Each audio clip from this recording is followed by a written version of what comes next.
This is the Lydian spin, and we're not going to stop. But we would appreciate any help we can get because, look, our mouths do not run on gas and air alone, occasionally food and drink.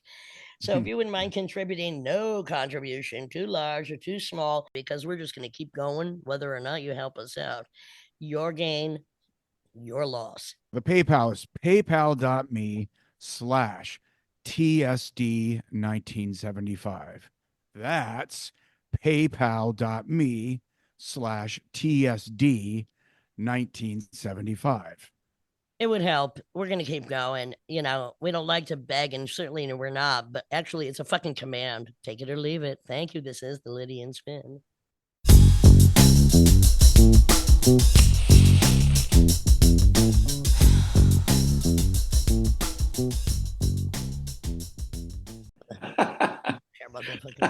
This is the Lydian Spin with Lydia Lunch and the Chuckle fucking Tim Doll. Yes. Where are you, Tim? Where are you?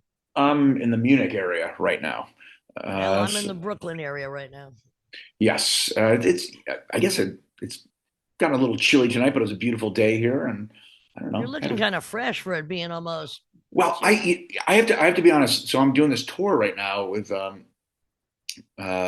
these musicians, these European musicians, Jelena Kulic and Christian Lillinger, and all these people. And I have to say, we're not in a van.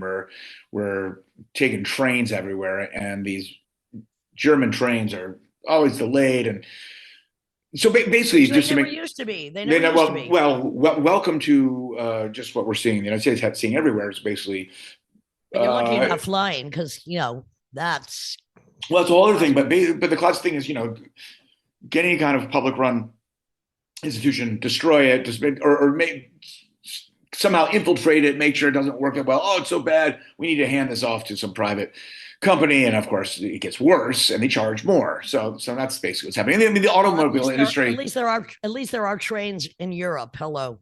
Yeah, but France and other spots are much better. Germany's auto industry is so powerful. It used to be so they really, want to destroy it. I get it. Yeah, but anyhow, but I have to get up really early every day, and then last night I had just one of the deepest, really strong sleeps. No wonder I've had so fresh at this hour. I had it a while, and I was just like, ooh, I feel great.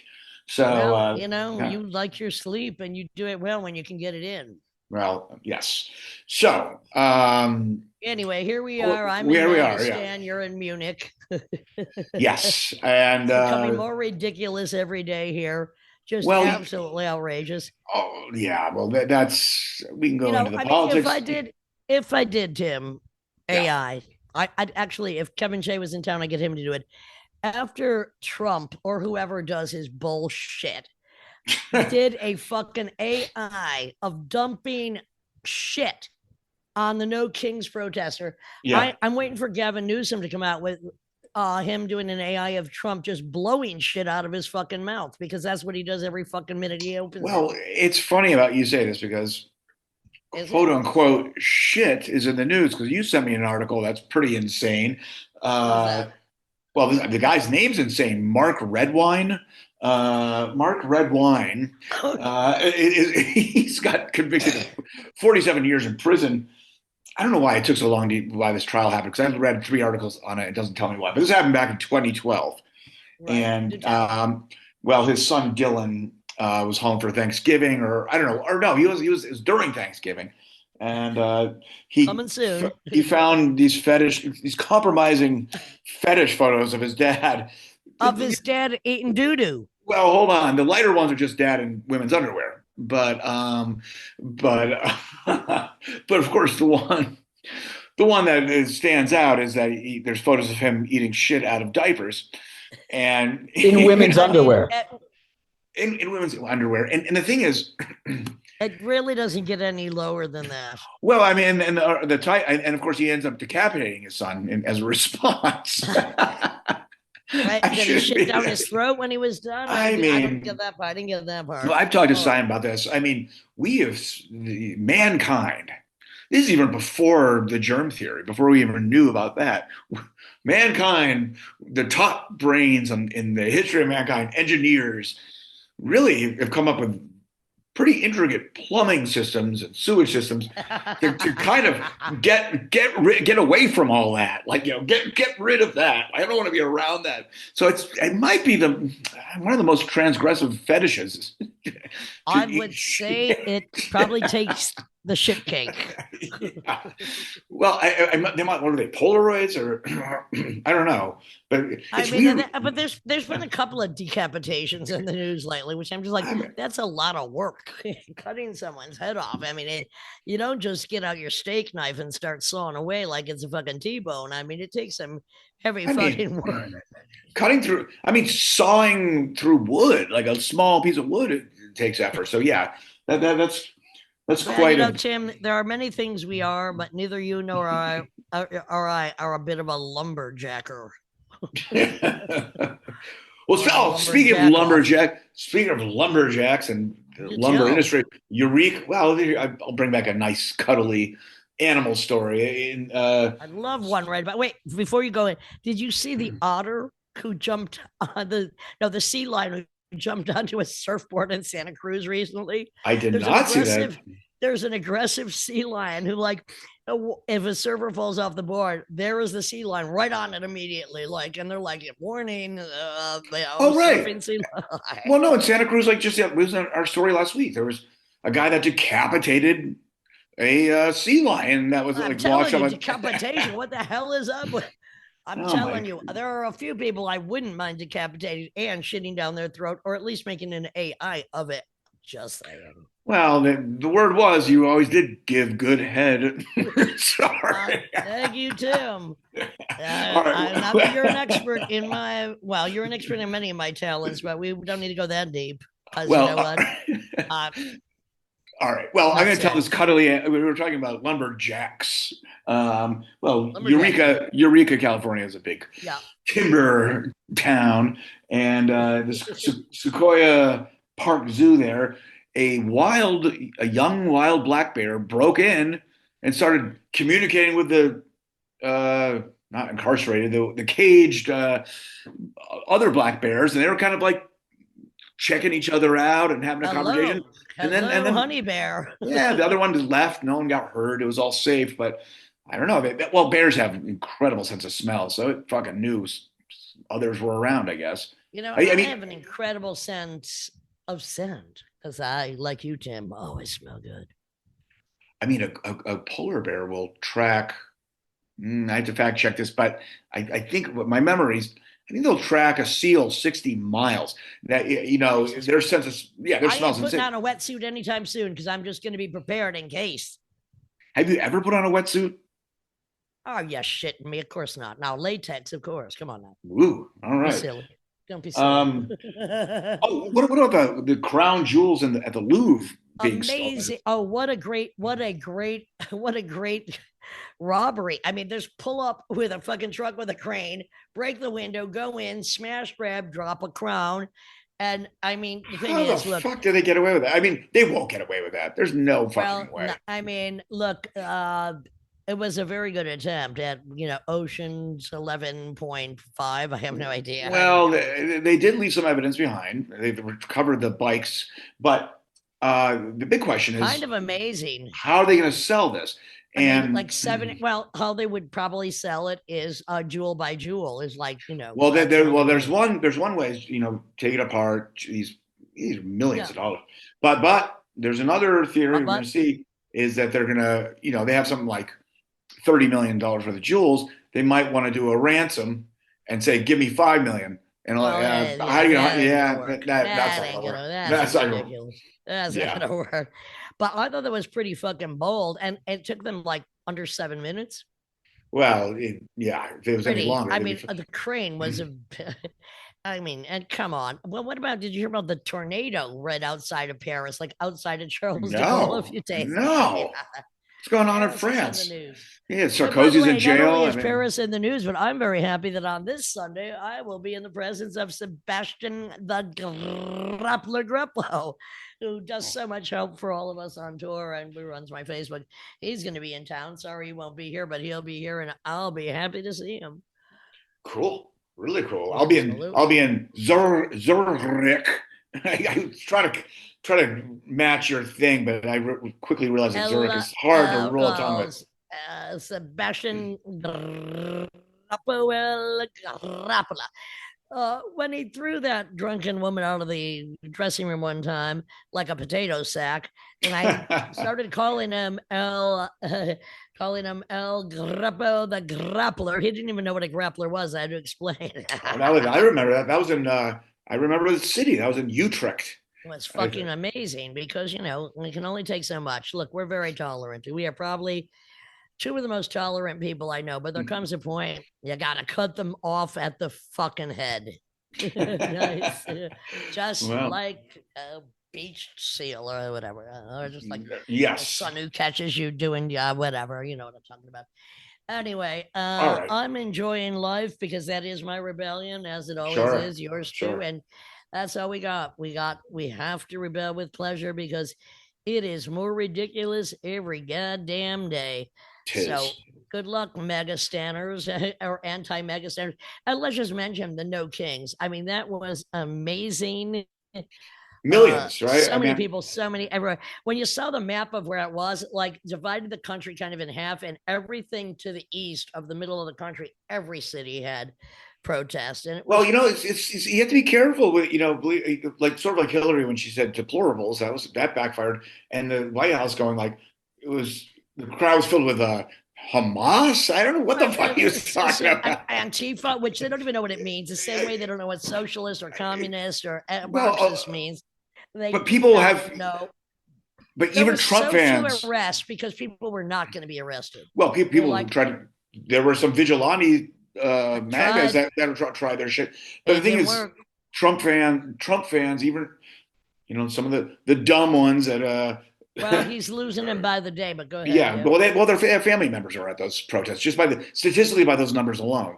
So you got to be careful when you start labeling these things, but he doesn't give a shit. So mean, Antifa, how can you be against something that is anti-fascist and not completely, and that is not a cult, it is not organized, it's a concept.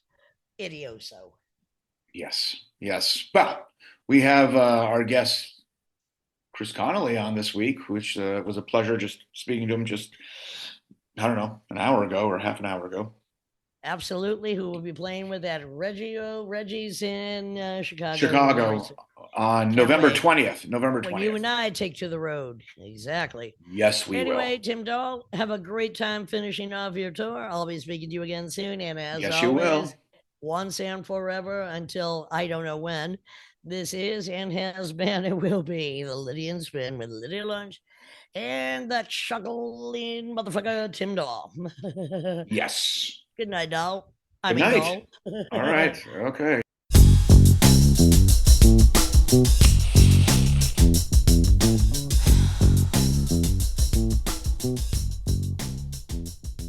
This is the Lydian Spin with Lydia Lunch, Tim Dahl, and I'd have to say one of the sweetest people. I'm sorry, I hope you're not blushing. Chris Connelly that I've ever met.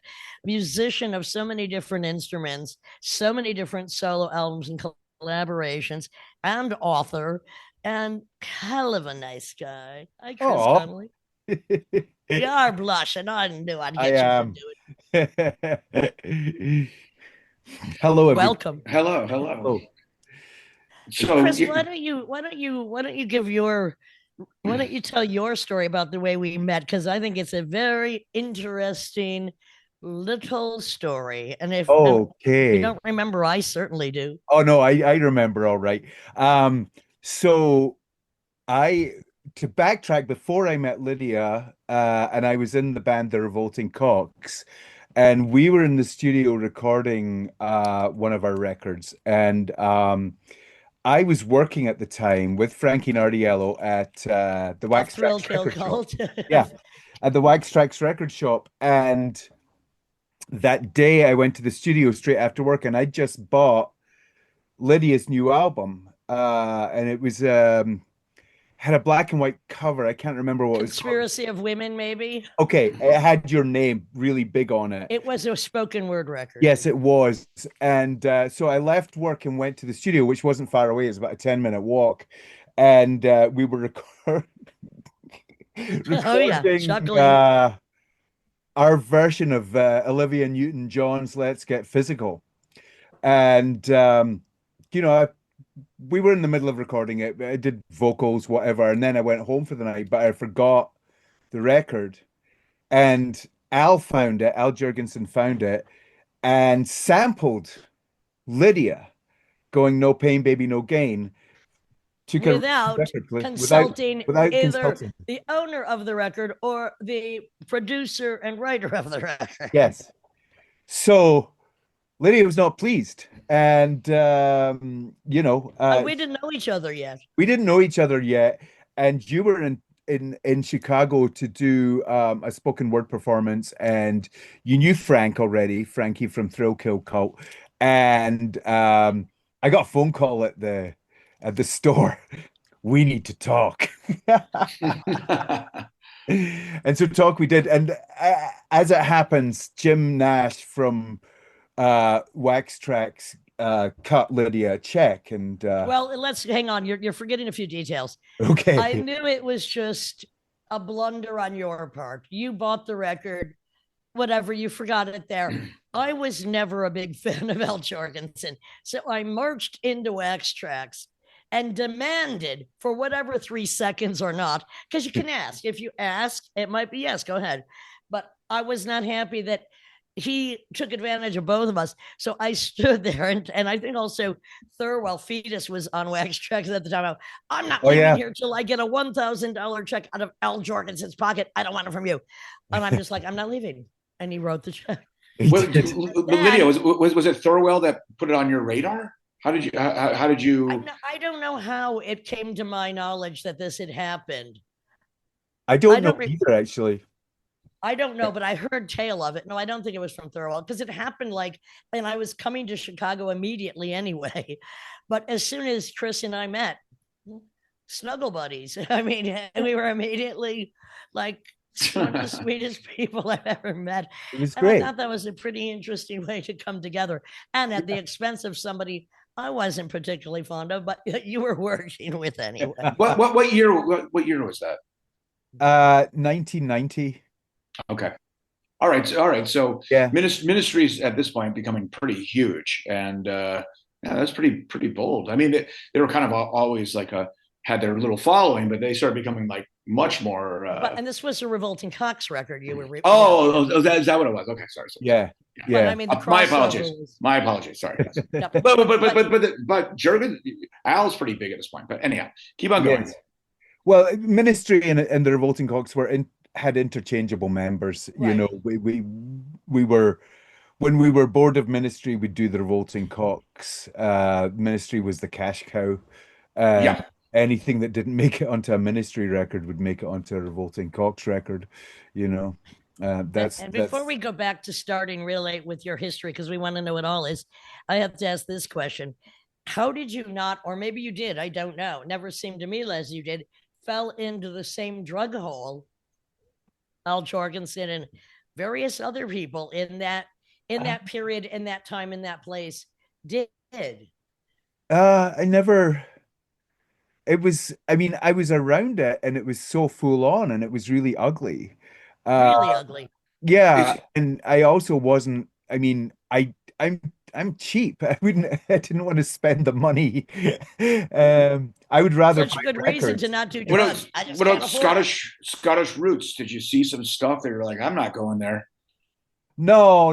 In Scotland, it wasn't that bad. It's when I got to Chicago. I mean, everything in America at that, was just over the top. Where I was surrounded by people who were really like pantomime characters of people doing drugs all the time, and it was drinking, really boring. I mean, drinking as well. I mean, yeah. But somehow we were outside somehow. Yeah. Realm. I'm gonna tell one story about Frankie Thrill Kill Cult, because whenever I'd go to Chicago at that point, I'd stay there, and then I would see you, and we'd, of course, have a great time. But I remember once Frankie Thrill Kill Cult were playing, and of course, he was so drunk, and he drove me back to his house, but he couldn't remember where the car was. I go, don't ever do that again. Oh. And also, he was playing, I don't know if it was the same night, He was on stage, and there was a guy moving a garbage can across in front of the stage, and he fell into it, and they took him out. But it was Frankie that really kind of brought us together. And and also, we are playing. Tim and I are doing a show with you in Chicago at Reggie's. Right. Do you know what date that is? It's the 20th of November. Very soon. And I remember one show that we did together as a double bill, Chris, at the Empty Bottle, and we performed. And this kind of relates to a lot of your music. We performed one of my favorite David Bowie songs, one time only. I still think we should record it. Unwashed and Somewhat Slightly Dazed. Do you remember that? I do. Yeah, absolutely. Because so much of your solo stuff, and especially Graveyard of Sex, which I really love that album, is very Bowie. I mean, it's very reminiscent of the romantic and the erotic side of Bowie. Thank you. Thank you. I have a David Bowie tribute band here in Chicago. Oh, well, okay. I can't wait to be invited to do a recap. Who plays Bowie? Who plays Bowie? I do. You do? I do the singing, yeah. Oh, wow. And beautifully. I mean, you really do. I mean, some of your 20 solo albums. Let's recap for a minute. 20 solo albums, books, and any number of, as bad as I am, and any number of collaborative adventures. And right now you have is it a triple CD retrospective of your first of the Fini Tribe, which you started in Scotland. Let's go back to that for a minute. And also, it's interesting, it was Shirley Manson that told me you turned her on to my music years ago. Yeah. You naughty little thing. And then she wrote the foreword or an intro or what do you want to call it for your new release, your retrospective. Yeah, she was a huge fan of us, and she had her own band in Edinburgh at the time called Goodbye Mr. Mackenzie. And I got to know her because we didn't know each other, and then we were all invited to be models at the end of the year Edinburgh Art School fashion show. And the Fini Tribe en masse got asked, and I think 4 of us did it, and Shirley and a few other people as well. And we just became very, very close very, very quickly. And yeah, that's how we knew. And she loved the band and would come to all our shows. And she wrote a beautiful piece about it. So she did. This just came out. This retrospective just came out. Yeah. Of a young baby, Chris Connelly. Yeah, last week it came out, and I was in Scotland last week for the release as well, and regrouped with the band and got up to some high jinks as you do. I can only use my imagination. What year did you move to Chicago? 1988. Okay. Yeah. And why? Why to Chicago? Well, I mean, look, you always want to get out of wherever you're from for the most part. Right. But Tim's from Chicago. Tim's lived in Chicago. Well, I was born there, and I spent Yeah, I was born there, and well, we can talk about that when we see each other. We don't have to talk about my experience there, but yes, but definitely Wax Tracks, because I'm younger, but I would go, in this young teenage boy search of records, and there were certain places in Chicago that you could get stuff. One of them. You could find stuff there, but even like, because I'm into jazz and classical, you had the Record Mart. What was it? Jazz Record Mart, and then you also had, what was this one that was in the South Loop that had one of the greatest classical collections you could have? I can't remember, but Chicago actually has Chicago out of which is probably wise at that time over New York, LA, or London, probably. What made you go, okay, Chicago? Because Fini Tribe got signed to Wax Tracks. Oh. And Wax Tracks had an office in London, but they also had an office in Chicago. And when I introduced myself to Wax Tracks, I mean, I went down to London like you did back then. You would knock on the door, set your cassette on the bus, and you would go down and you would knock on record company doors. And it was the first time anyone had let us in, and I was like, oh. And Al Jurgensen was there working in the studio. It was all In based London. Southern. In Yeah, London. Wax Trax was in this house owned by John Loder. Southern Studios was in the back. That's where Crass made all their records. Yep. It's where the Jesus and Mary chain, Yep. Adrian Sherwood. Very notorious place. Yeah. And so I was playing my tape and he said, "This is great. You should join the Revolting Cocks." And I said, "Yeah, oh, great." Britain at that point was kind of difficult to live in. And what year is this? This is like this is 80s, late 1986. I mean, always so expensive, so ill run, beautiful, great people, but really hard to live there. I know I lived there for 2 years. It really hard. Yeah. And it was like we were all on the dole, and it was just impossible to get anything done. And the Fini Tribe had reached an impasse at that point. We'd been living out of each other's pockets since we were 14 years old. Had you moved to London at that point? I didn't move to London. I had a girlfriend down there, so I went down there all the time. That helps. Yeah. So I was staying in Golders Green a lot, and but Fini Tribe would play there. We'd barely make it to London. We had a van that we had to push half the way down the M1. It was Flintstone dire style, 1 foot out the door. I know, right? Bumping on the highway. But in Chicago, it seemed like, on the face of it, at that point, have especially studio time. Have studio time. Oh, we'll help you find an apartment. There's places to rehearse that don't cost the earth. You can rehearse in your loft if you want. And it was a lot more sympathetic to any kind of music that was out with the norm, to my mind. At that time in Britain, a lot of the stuff that we were involved in was being pushed aside in favor of this sort of blue-eyed soul crap in the late 80s. Like, everybody wanted to sign to a major label and nobody wanted to touch the Fini Tribe with a barge pole. We got banned. What? We got banned.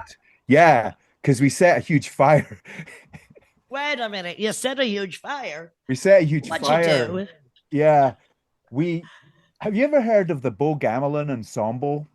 Oh, yeah, of course. So, okay. So the guy, Paul Burwell, told us that he had made a safe fire out of using this glue called cow gum and cotton buds. And so we got this giant digger from one of these things that digs an earth digger. Yeah. And filled it with glue and cotton. But we didn't know it'd be like, woof. And we were at the Third Eye Center. Was this inside somewhere? The Third Eye Center in Glasgow. Oh. And they'd warned us, and we're playing with one of these bands called, I can't remember the name of the band, but it was one of these very twee guitar-based Glasgow bands. And we just pissed everybody off so much. And we got you almost set all their hairs on fire. We didn't mean to. We didn't think it'd be big. Oops. You got banned. Yeah. Well, it got hard for the Fini Tribe after that. Pardon me, what? It got really hard to be in the Fini Tribe after that. The Fini Fire Club. Yeah, I know, right? The real Hellfire Club. There they go. Any bands at that point that you liked that might not have even been in your ilk, because you were doing kind of early electronic dance music, still very weird. But were there any bands in that period, which is a weird period? As you said, Blue Eyed Soul came very popular. This is post-punk. This is post, all of that. And it was kind of like a void to the kind of music in the UK that we had respected or liked before that. Yeah. We really loved Adrian Sherwood and his production. So a lot of the reggae records he was making records that just seemed louder than anyone else's. And the rhythms, Keith LeBlanc, Mark Stewart and the Mafia especially, because that was just it was like Throbbing Gristle meets samba, kind of, in a way. It was just like chopped listenable Throbbing Gristle. Yeah, chopped up, fucked up, mental records. And that was what we liked. But we'd started getting into a lot of American dance stuff too. Go-go, stuff like that was starting to right. How did you get access to the go-go records? Go-go out of DC. Out of DC, yeah.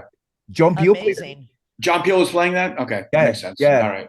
I mean, that And was, you know, that was our conduit to most things I mean, back let's in the face it, day. John Yeah. Peel was the shit. He was the Yeah, he best. was. And he really got into playing underground dance things that were really hard to find, but we just had to hear them once on the radio, and that was enough for us to know that we weren't alone. Mm. Yes. So basically, you end up in Chicago, and suddenly you're already kind of, in a weird way, hooked up, right? You're not coming from totally from the ground up, Right. and then you have a career. Is that how that worked? Suddenly, And then suddenly you're playing in every other band and your own.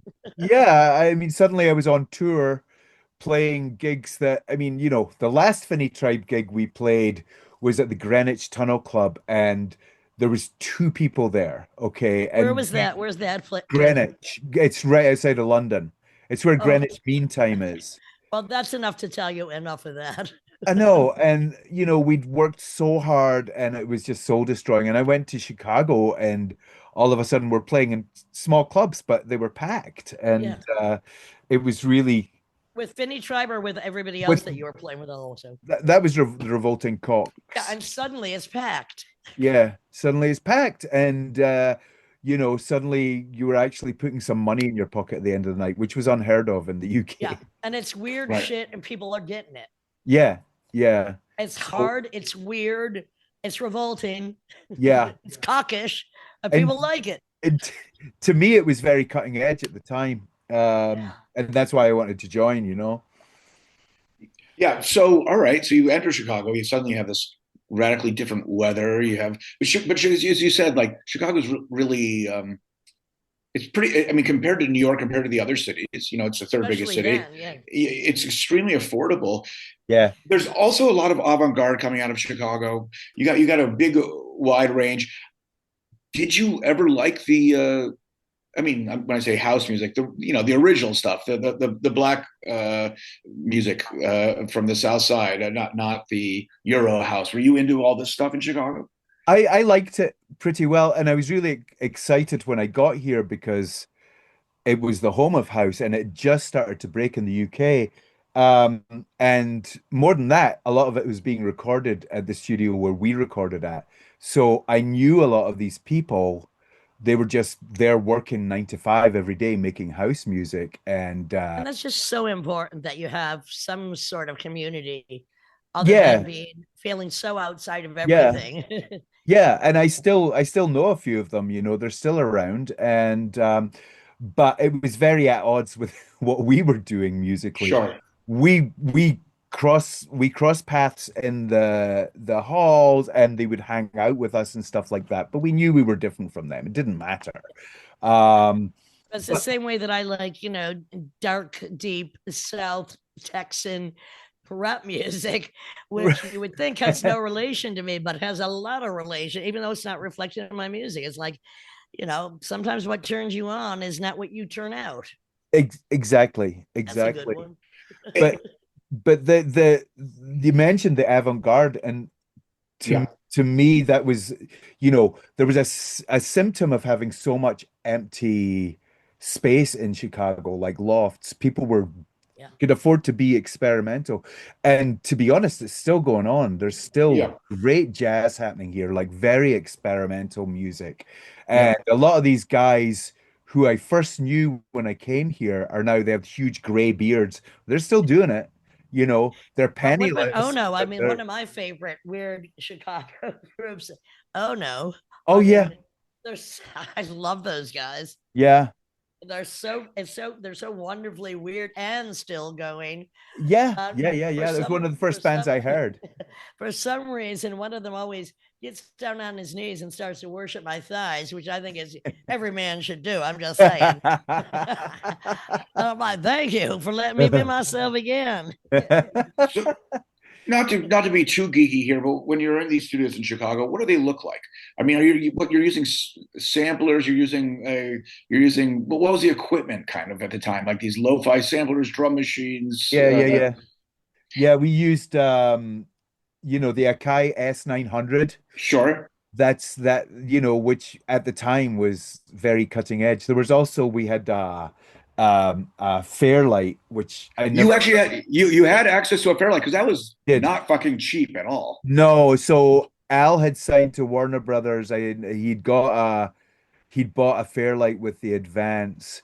And here's a And a story hundred for you. thousand dollars worth of drugs as well. Yeah. Well, the Fairlight was close in price depending on which how you had it custom made or Yeah. made to order. Nobody could ever figure out how to get, so you'd write a page of music Right. and move it and write the next page, like editing. Nobody ever learned how to do that. And that's why the Revolting Cocks is based on grooves, because nobody could figure out how to To get do past a certain point. Yeah. the long sequences. And the word was, because those were made out of Australia, the word was they would kind of heat up sometimes. They kind of couldn't, like they would kind of crash on you. And sometimes people would have to call. I don't know if you had that experience. They'd have to call Australia, like, what the Plenty of fuck's going time. on? Australia, help. Plenty of times that happened. I tell you, one of the very first Ministry gig I played when I was playing keyboards in Ministry, I had four S900s and they were set up one on top of the other at sound check. And whoever had set them up didn't put any space between them. So they Oh, all overheated. I walked on Oh. stage for the first show and the samples were either double speed or half speed. There was nothing. oh no. God. I mean, I Totally alternative. it was crazy. You must have been horrified. It- You're it's- blushing I was now. mortified. You're blushing now just at the mortification. Well, no, because it's funny. Well, my cousin who lives in Chicago, and he, little, I'm digressing a little bit, but just to kind of keep it consistent with the point, he saw, I think he saw the first Depeche Mode tour in Chicago when they went to the States, and the digital equipment, the sequencers were doing things like that they just brought a fucking 2-inch tape, or maybe it was a half-inch tape, but they brought a reel to reel on stage and would just press play to have those sequences be more consistent than the digital machines. Yeah. Yeah. But Chris, I want to go back Technology. because not only keyboards, synth, percussion, bass, harmonica, guitar, acoustic guitar. I mean, you play everything. What was the first instrument you started with? Oh, first instrument was the voice. I was in the choir. Oh, I can see it now. Before the dreadlocks, you mean? Yeah. I'd love a choir boy with dreadlocks. Now I'm getting excited. Hang on. Yeah, I was in the choir at school. That was sort of my, if you want my formal training in music. Everything else after that, I picked up the instruments and played figured it out by myself by default or whatever. I was never terribly good, but I didn't really care. I just wanted to see what kind of sounds. But your voice, I mean, you have a beautiful voice and your music is very eclectic. It's never all one thing. There's always something different. I mean, I want to go back to Graveyard Sex for a minute because I think that's just so Bowie and so beautiful and so just something you want to hear late at night with or without somebody else. I'm not sure. Depends. Thank Sorry, you. we never heard it together at Frankie Nardello's. Maybe it wasn't recorded yet then. Yes, thank you. That was a record I made just around the time of COVID, but there's an interesting story behind it because Well, I mean, the title itself, I have a feeling. Go ahead. okay, so my friend Bill Rieflin, who played drums in Ministry with us, I mean, we remained friends and recorded a lot together. He got really, really ill, and towards the end, he's passed now. Towards the end, we were talking a lot on the phone about me coming out to Seattle where he lived and making some new music. We'd done it before, but it so turned out that there was never a good time. He was either too tired from chemo or he was just, and then COVID happened and there was no way. So he died during COVID, which was horrible because we couldn't do anything. And I had these songs, these frameworks for songs that we were going to work on together. And so the cover for the album is it's the same girl naked side by side in a graveyard. Very beautiful cover. Thank you. That was many of your covers are very beautiful. Yeah. That was a guy called Derek Smith who did it, but because of Bill and his favorite album by Roxy Music is Country Life. I wanted to do a kind of, he would enjoy the joke of him dying during, before the record and it being really death-like, but it's supposed to be a play on Country Life by Roxy Music. Which is, I mean, really, the cover does not look like that because it almost looks like statues. It's beautiful, like statues of, it's gorgeous. But yes, Roxy Music, we always go back to it, don't we? Yeah, we do. In every dream house, my favorite, the creepiest song ever. I'm a Right. creep, so there we go. Another thing that we were on together, I didn't realize this.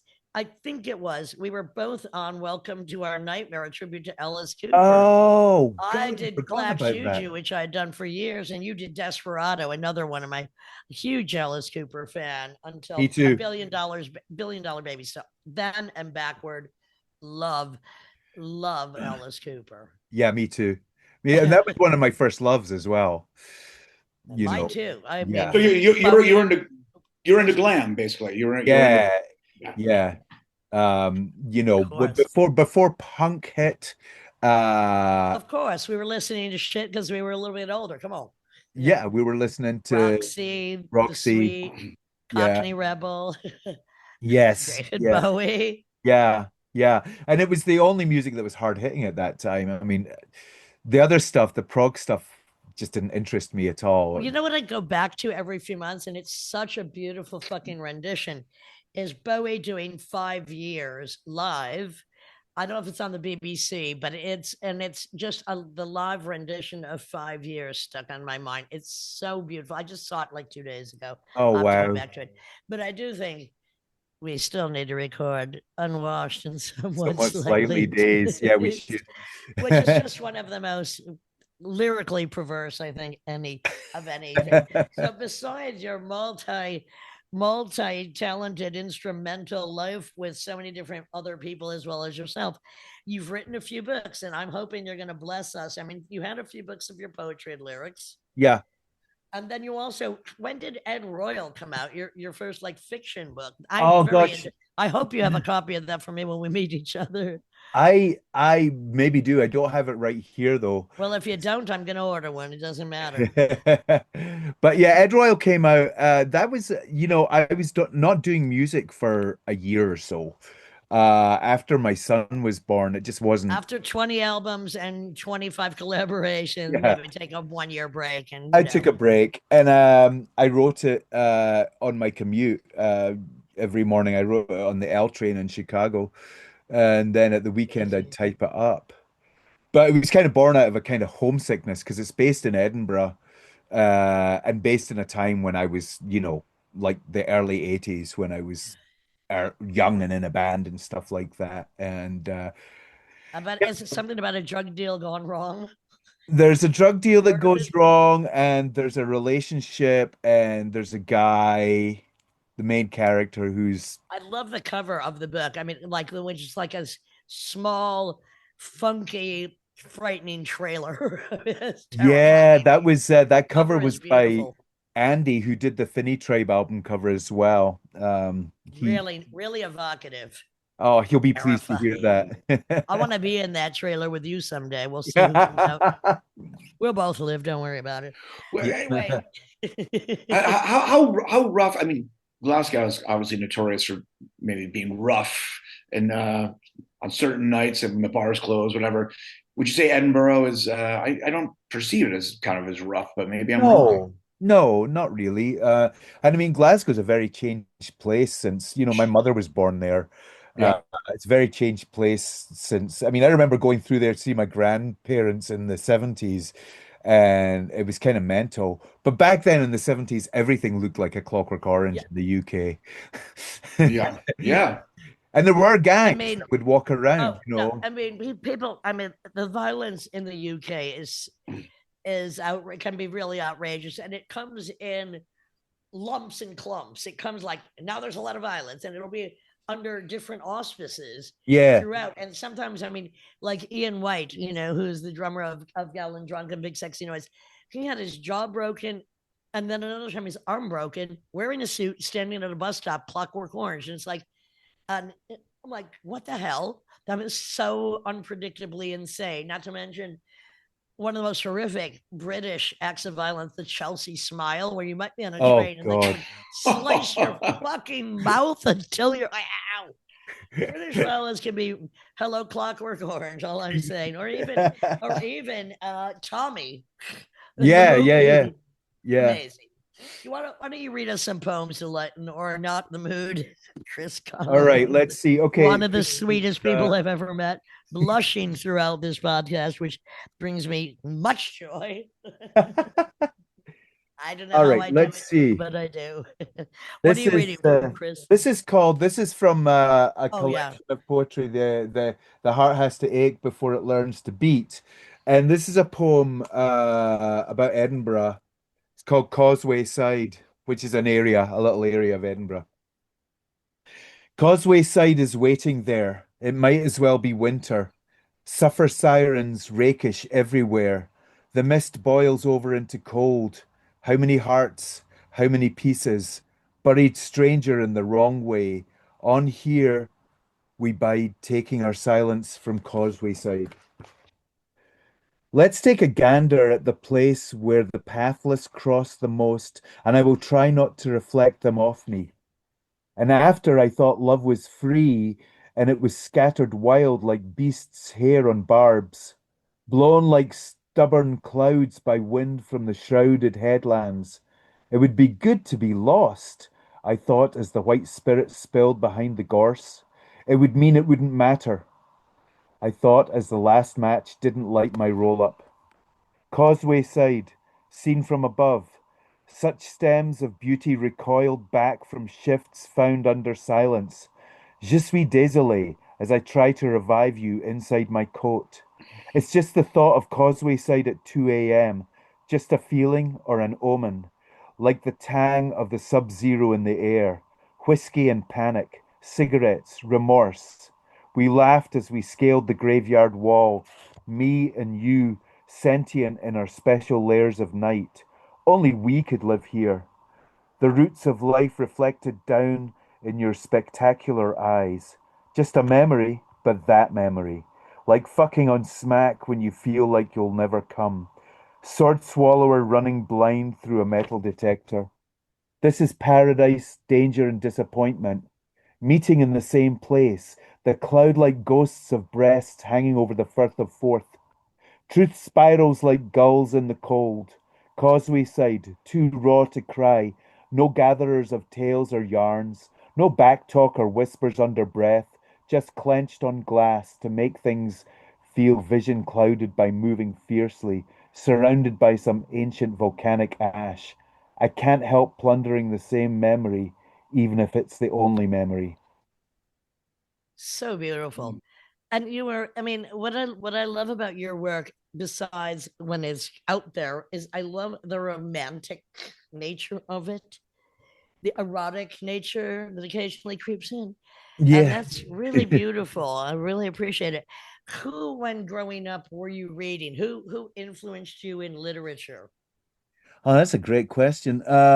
You know, some of the books that we were supposed to read in school, that we were made to read in school, Graham Greene, w was someone that I really enjoyed reading. I actually just reread The Power and the Glory recently. Um, Shakespeare, some of that bored me so much, but I really loved Macbeth. Um, and we got to read Sylvia Plath.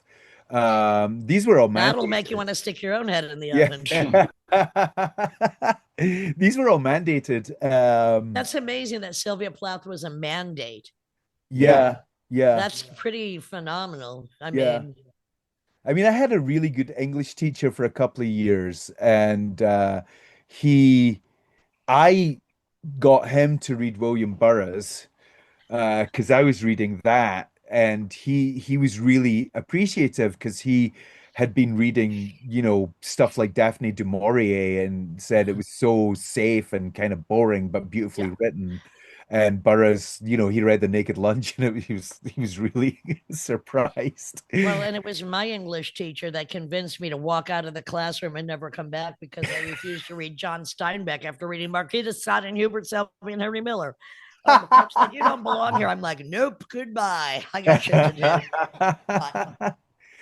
But that was, when we were of that age, I mean, books were a major part of our We didn't entertainment. have the internet, and we only had No. so much money for records other than the ones we stole, or we had, I Yeah. mean, they were very important and inspirational. Yeah, and the library was free, and you would learn from your friends, like, oh, read this, Henry Miller or whatever, And I couldn't wait to read the Marquis de Sade or the story of O, and it was all there, and it was fair game. I remember, and I wish I'd stolen it, but at my local library, where it's a very nice little area of Edinburgh, but they had an original copy of White Stains by Aleister Crowley, which, I mean, I don't really give a fuck about Crowley, but Right, but I I should have understand. nicked it and sold it. But since you mentioned Henry Miller, who's one of my favorite, well, Tropic of Capricorn, Tropic of Cancer, Tim and I and Matt Nelson have a record. I'm going to send it to you of me reading what I think is the most beautiful passage in all of literature. Why I even picked up a pen is just because of my own arrogance, but it's so devastatingly romantic and beautiful. And those are two books I always go back to, are the Henry Miller books. Like Uh-huh. you were saying, you went back to Graham Greene. Sometimes you have a book that you just have to go the same way. In the summer, I have to go back to an Elizabeth Taylor Film Festival, especially Who's Afraid of Virginia Woolf. I'm just saying. Oh, talking of Elizabeth Taylor, Muriel Spark as well, who is an Edinburgh writer. Okay. I Yeah. mentioned Liz Taylor because she was in a film of one of Muriel Spark's books, with Andy Warhol of all people. What film was that? What I was can't that? remember. Frank told me about it. It's really, really weird. And That's Liz I've Taylor got to plays be this, investigated. yeah, this woman who goes off to Italy to have a holiday and it all goes horribly wrong, but somehow she, Oh, wait a minute. Wait. Are you talking about Suddenly Last Summer? no. Okay, because that's an amazing film with Elizabeth Taylor where it's a disaster in Italy as well. Well, we'll investigate. All right. Yeah, if I remember it, I'll let you know. It's really weird. Yes. All right. Like we all are. Like we all are. Why don't you read something else, Chris? Because we Yeah. have you here. We're not going to let you go quite yet. Okay, I'm going to read a passage from Concrete, Bulletproof, Invisible, and Fried. My Life as a Revolting Cock. Which, To by give the you a way, Chris, you are the least revolting of all cocks I've ever met. I had to get that in. I'm sorry. So we Blushing were again. I love it. we were about to go off to play in Europe, and it was one of these Chicago winters. We're rehearsing, and it was miserably cold, and we had our first show was at the Vic Theater in Chicago with Killing Joke. Oh, and Killing Joke at that point were amazing. Yeah, yeah. So here we are. It was maybe 2 days. No, it was New Year's Eve, because that same night Thrill Kill Cult were playing at Metro. So we played first so that people could get out. Right. Go to both shows. Yeah. There was a bus, you know. There So was a bus to go to the show. yeah, there's They're charter. not too far. They're not too far apart. The Vic and No, the Metro. they're not. So we were indeed going to Europe. It was midwinter, and there was a healthy wave of anti-American protests sweeping Europe due to Desert Storm. There was also a kind of wave of ecstasy and rave culture taking place, but I was quite certain the Cocks would not have been welcome at a rave. The Cocks of Europe would be me, Al, the hapless Mark Durante, Bill, who I mentioned, back from his summer sabbatical, Paul Barker, Michael Balch, Fildo, and Luke Van Acker. I mean, that's a huge amount of people. I'm sorry to interrupt on Was. stage. I mean, Yeah, already. The crew consisted of Sean Joyce, Critter, our sound man, and William Tucker. Managing the whole fiasco would be Patrick, the French manager of the Young Gods, who was to this day the best tour manager I've ever had. Before getting to the continent, we needed to rehearse, and we needed to play a New Year's Eve show in Chicago with Killing Joke. Rehearsals took place at a horrible space on Lake Street, dire by even the Cox lowly standards. The dampness, the freezing temperatures, and the constant volume battle with the Viking rock band next door meant that my voice was lost almost immediately. I was left with nothing but a rusty squeak, exacerbated by my death-defying forays into Smart Bar every night. Tucker had the unenviable job of doing onstage monitors. I'm sure he remembered only too well from the recent tour how terrifying that could be. We were playing the double bill with Killing Joke at the Vic Theatre, and on the day of the gig, as we were loading in our gear to soundcheck, it became apparent that no one had seen or heard from Al for about a day, nor Phil, though, for that matter. We set up the equipment and started soundchecking anyway. Eventually, from the back of the Vic Theatre, you could hear a strangled cry. Unacceptable! Unacceptable! With all the compassion and tenderness of a Dalek. Al came storming into the building in an absolute fury, a sheepish-looking gape-mouthed Fildo by his side. Al was dressed head to toe in a pure white formal cowboy suit, complete with an insanely large Stetson, with a that practically filled the theater. He looked like the nightmare offspring of Cher and J.R. Ewing. To say he was in a horrible mood would be like saying Genghis Khan was an interfering busybody. He stood purple-faced on the Vic stage, pointing in the direction of either band members or equipment, screaming, "You are an enemy of the Daleks!" No, he didn't really say that. He just kept yelling, "Guitar, unacceptable! Keyboards, unacceptable! Unacceptable!"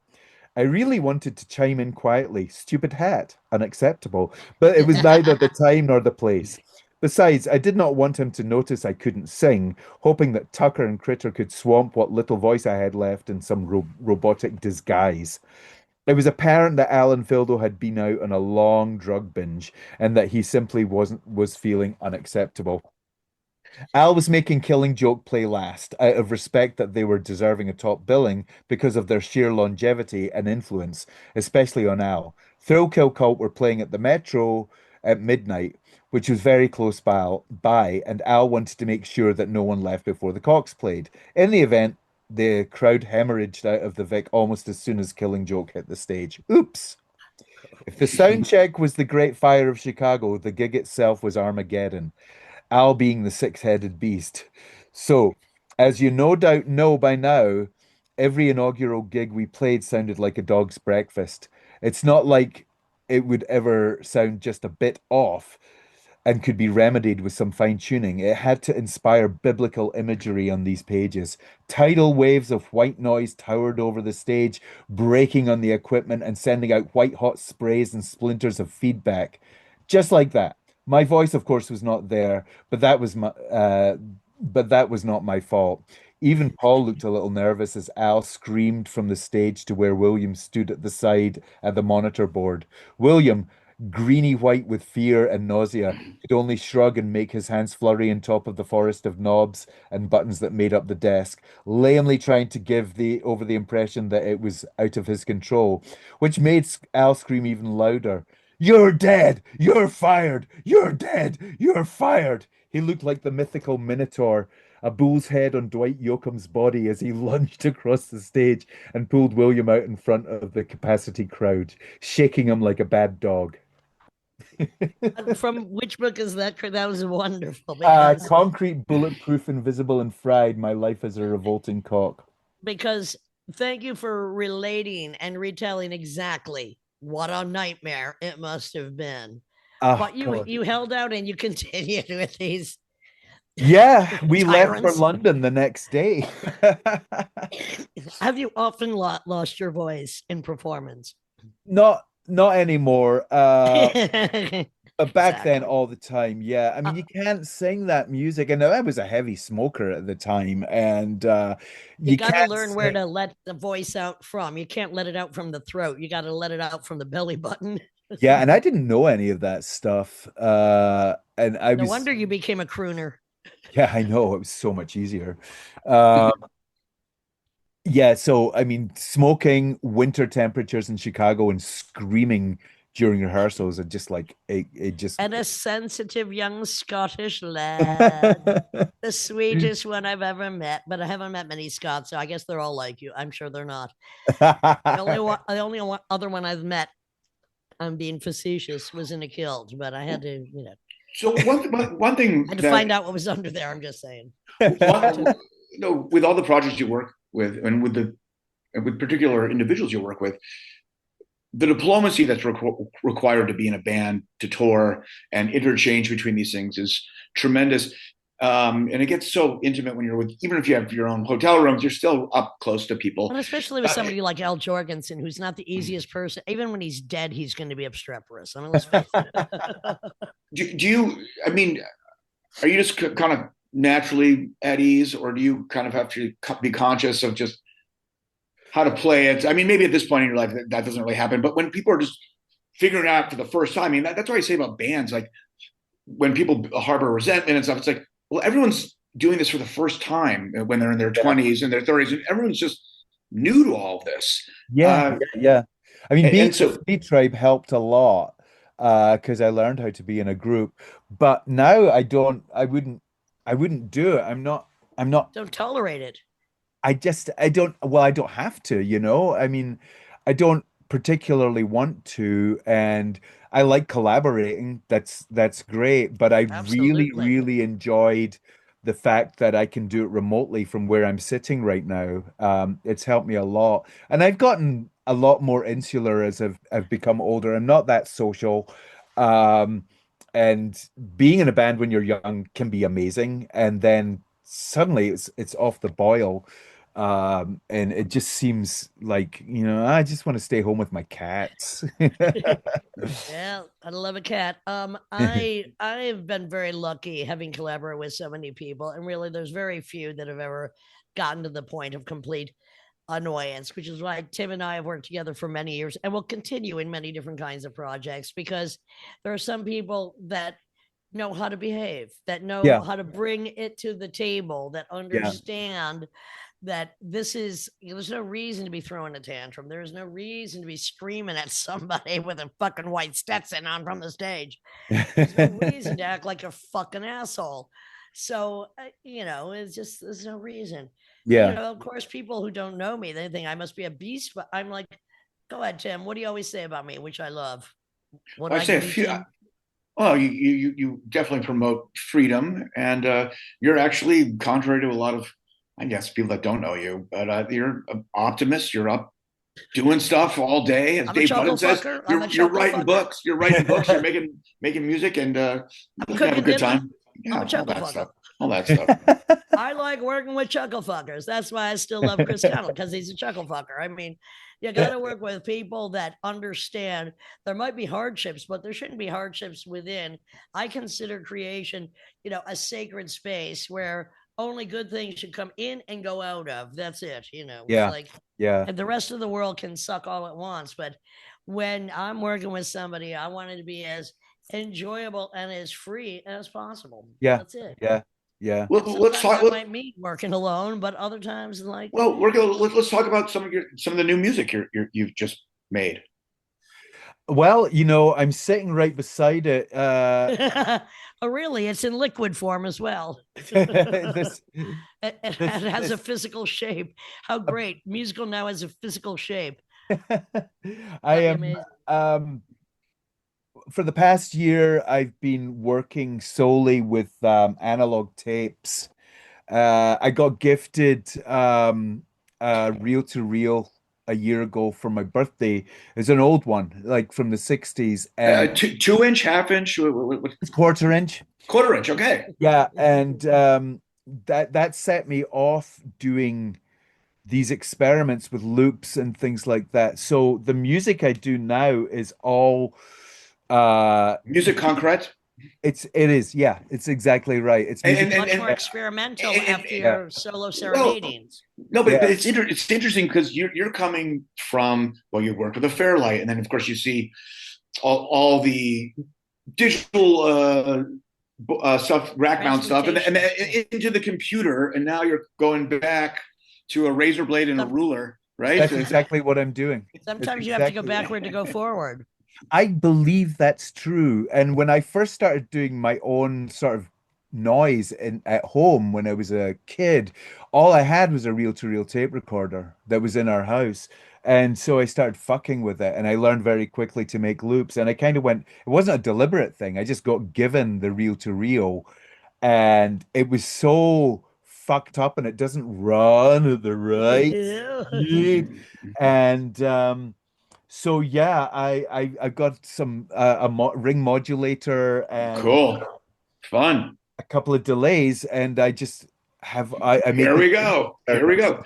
Well, whole fun. and like most of us who are on this podcast, we're very diverse in what we do. We're Yeah. stubborn, we're unrelenting. We continue expand our own boundaries. We Yeah. look for new ways and methods and voices to put out what we need to, which is also why, for instance, Chris, you and I, we have to write books. We have to do poetry. We have to do stories. We have to do Yeah. spoken word. We have to do sometimes sexy ballads. We have to do noise. We have to go all over the place because that's what's in our blood. That's It's not one exactly thing. right.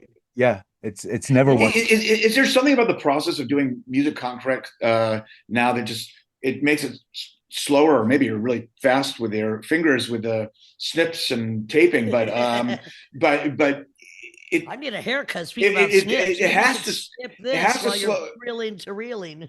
Well, it has to slow down. It must slow down the process, and of course, the instant gratification perspective is going to be very different. And does this really change how you write, compose? I mean, just because of Or the is it more speed, relaxing because you can take your time by and yourself? you're touching it, and you're not looking at a screen. Is that what's going on? I mean, is that Yeah, it's very tactile and it's so radically different from sitting with a guitar. And you know, I spend hours playing with the tape, uh, trawling through thrift stores to find old tapes. And I do a lot of recording, like I'll record onto the tape, but then I will take that sound and put it onto cassette and then back again. I'm really into degenerating the sound. Yeah, no, I was checking out your stuff, and You're going I mean, lo-fi. well, You're, but Yeah. you're going actually going side-fi. Side-fi. The new one, side-fi, not lo-fi, side-fi. oh boy, oh boy. We're all kookalooch here. Welcome to the club. Well, Chris, I can't wait to reform with you and see you again. It's been much too long, my friend. Absolutely. I I can't mean, wait to meet you in person, Tim. Yes, likewise, likewise. Yeah. It and should by be the fun. way, we have a free day the next day. Oh, you do? We do. Unwashed and somewhat slightly Ah, gay. you know, I I'm see a phallus in pigtails. yeah, I remember that lyric better than my own. Holding hands with the queen, and my eye socket is empty. See nothing but pain. I'm just saying, we have a day off.